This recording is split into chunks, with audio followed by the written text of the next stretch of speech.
अस्सलाम वालेकुम मेरे प्यारे भैन भरा। हाँ जी सुनाओ जी की हाल चाल है, सुनाओ सब ठीक ठाक। अम्मी अबू भैन भरा सारे कर जी। हाँ जी अलहमदुलिल्लाह बच्चे भी ठीक है, पर मैं अज ठीक नहीं गी। अज दूसरा दिन हैगा वा, दोपहर का टाइम होंदा वा, पता नहीं की होंदा वा मेरे जिस्म नूं ना समझ नहीं पई ते साह तेज हो जाते, अखा च पानी लग पैंदा ते पूरा जिस्म सुन्न हो जाता है, हाथ में होता है वा पासा लग पैंदा है वा। ठीक है जी।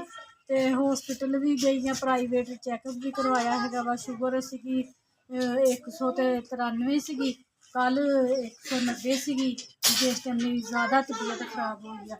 तो BP भी ठीक सीगा, भी इन्नी ज़्यादा शुगर भी कोई नहीं, जिन्होंने मेरी इन्नी हालत खराब हो गई। पता नहीं समझ नहीं आती पई भी की हो गया वा। टैसट डॉक्टर ने दसे है वो हुण ना सुबह भेजने है लाहौरों, टैसट करवाने है भी की मसला है वा।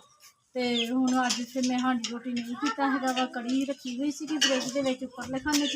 तो बच्चे कहते चलो मम्मा असीं अज ना कड़ी तुड़क लेंदे है, तो मैं दीदी कोलों दम करवा के आई हुई हाँ। अज मेरे जेहन दे विच आया है मैनूं ना छिले मरग वाला घर है वा, मना मेरी तबीयत खराब हो जाती है। तो साडे इत्थे महल्ले दे विच बाजी बैदो वो घर ना माशाल्लाह पोता होया तो बड़ा हिरख करदे भी तू देखण नहीं आई। मैं कहा बाजी सवा महीना नहा लूँगी बहू तेरी, तो मैं जरूर देखने आवाँगी। तो मैं नहीं देखने गई, तो 10 मुहर्रम वाले दिन ना उन्होंने चावल वंडे ही, मेरे सारे बच्चे लैके आए, तो मेरे जेहन चो निकल गया है तो मैं वो चावल खा लए। ठीक है, जो उदन के चावल खाते हैं तो उदन की मेरी तबीयत खराब होने गई है। तो अज जो मैंने एमरजेंसी लैके गए, तो अज मेरे जेहन के आया भी जो डॉक्टर ने टैसट किया चैकअप किया सब कुछ ठीक है, तो ये मसला की है। वो कहना तू भी ना टेंशन लई हैगी, मेरा मूँह भी विंगा होने लग पिया सी, हाथ विंगा हो गया सीगा, कहता पैनिक अटैक होया है वा, टेंशन कोई लई है। मैं कहा मैनू तो कोई टेंशन ही कोई नहीं हैगी, भी मैं सूर भी कोई होवे घर दे कोई लड़ाई झगड़ा कोई मसला कुछ भी नहीं हैगा, मैं कोई मैनू टेंशन नहीं हैगी। तो फिर मेरे जेहन दे विच आया भी हाँ मैं छिले वाले घर दे चावल खाधे, तां हुण मैं गई हाँ बीबी कोलों दम करवा के आई। बीबी ने धूनियां दित्तियां हैगियां वा, ते हुण धूनी मैं लैनी ही, ते अल्लाह करे मैं हुण ठीक हो जाना वा।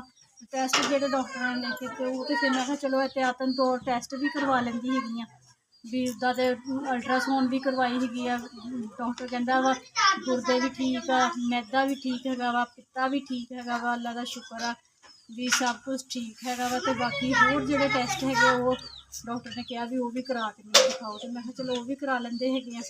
तो बच्चे हुण ना कड़ी तुड़कते पे है, तो दिखाते है थानू भी जिन्नी भी हो सकती बेटा मेरे दिखाओ जी।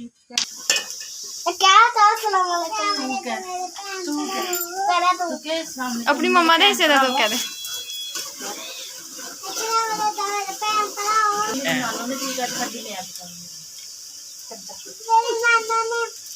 मेरी नानों ने ठीक है जहाँ लैब का दोबारा तो बड़ा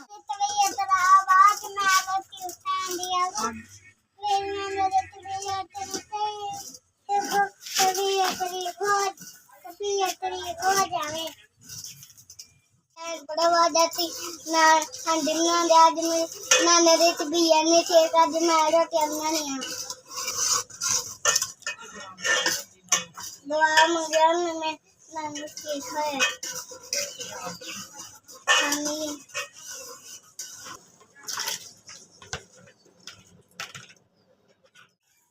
चपेड़ मार।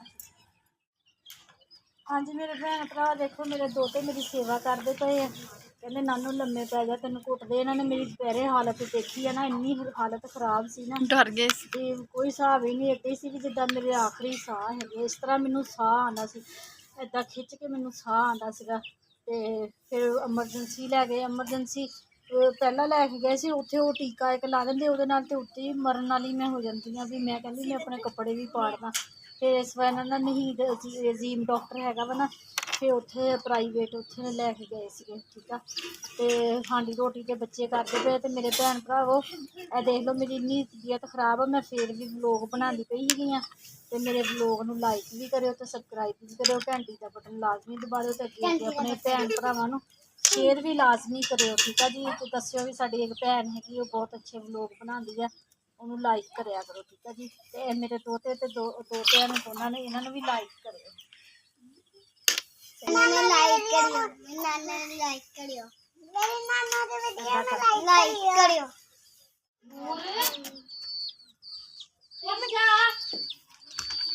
ਕਰਨਾ? ਇਹ ਕੁੜੀਏ ਅਮਾਨ।